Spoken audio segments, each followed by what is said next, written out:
Back. Well, I spoke earlier in the show about the shocking display of indoctrination we saw at the University of Sydney over the weekend. And this follows a wave of protests at universities in the US.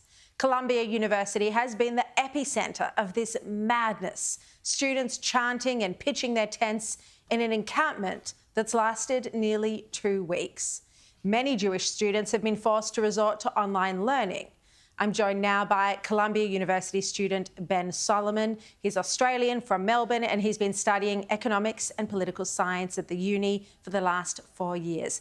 Ben, thank you for joining me and for having the courage to speak publicly. Can you tell us what it's been like on campus as these protests have unfolded? Well, thanks very much for having me, Sharri. It's been horrifying for the last 2 weeks on campus.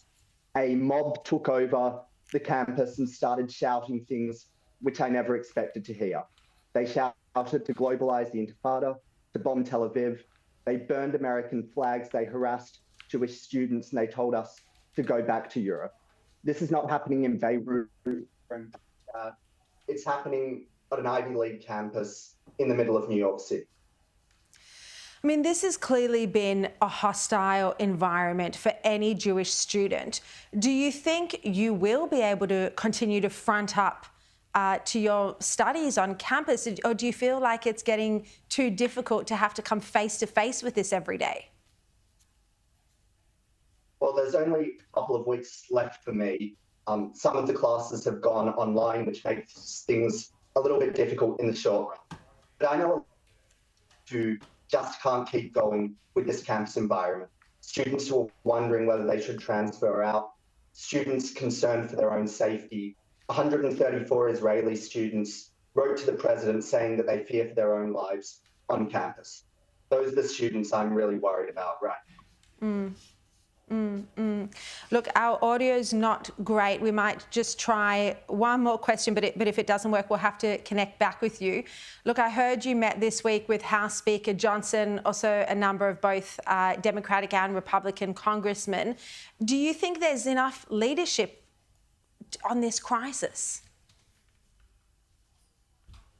Look, I think so far the universities failed to take on these demonstrators. They've allowed the encampment for almost 2 weeks now. But it was very encouraging to meet in the last week with both Democrats and Republicans who understand the urgency of what's going on, who understand that this is no longer an anti-war movement. It's a pro-Hamas movement. Yeah, and that is what we're seeing time and time again. Ben, our audio is not great with you, so we are going to have you back on the show another time. We'll try sort it out, but thank you very much for joining us again. I salute your courage in speaking out because a lot of people are too scared to put their faces to it, and that's completely understandable. This hostility is intense.